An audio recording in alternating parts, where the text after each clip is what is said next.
Wild birds in your garden, I think, add variety, interest, and it's almost like having pets but without the inconvenience of having to care for them in the way that you perhaps would a dog or a cat. So it's a lovely solution if you're tight on time, or you're perhaps just not as able as you used to be to look after cats or dogs and you really want to have some interaction. Watching wild birds could be the perfect solution. Now, what you really need to think about to attract the most diverse selection of birds into your garden is the food that you might provide.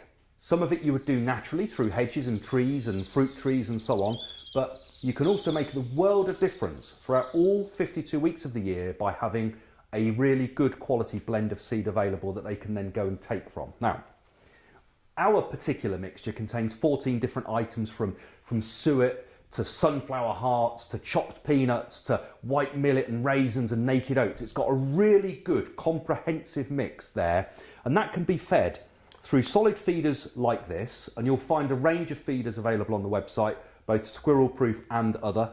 That's perfect. So the birds will land on a little perch, they'll take the seed they want according to the size of bird. Big birds take the bigger seeds and so on.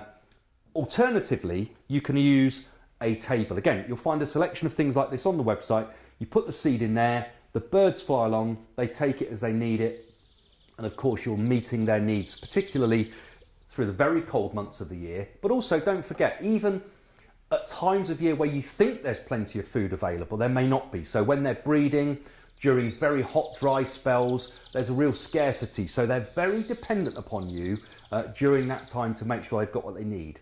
In the winter in particular, fat balls are also a really essential addition. So very high fat, very high protein, just what they need just at that time of year to really help them through the most difficult times. So a blend of food, a good mixture plus fat balls, I find is the perfect solution. It gives me a very diverse range of wild birds in my garden. And of course, you get the pleasure of watching them come and go and so on.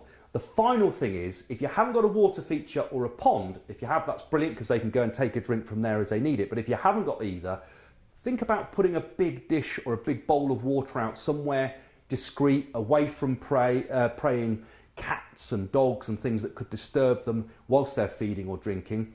Try and position it somewhere nice where you can again watch it, but where they can get access to just what they need at the right times. So wild birds are a fantastic addition to your garden. This is the perfect solution. A good blend of mixed seeds plus the fat balls through the winter months. It's perfect. You'll get the biggest and most varied selection of birds, and you'll be absolutely tickled pink with just what you can create in your garden.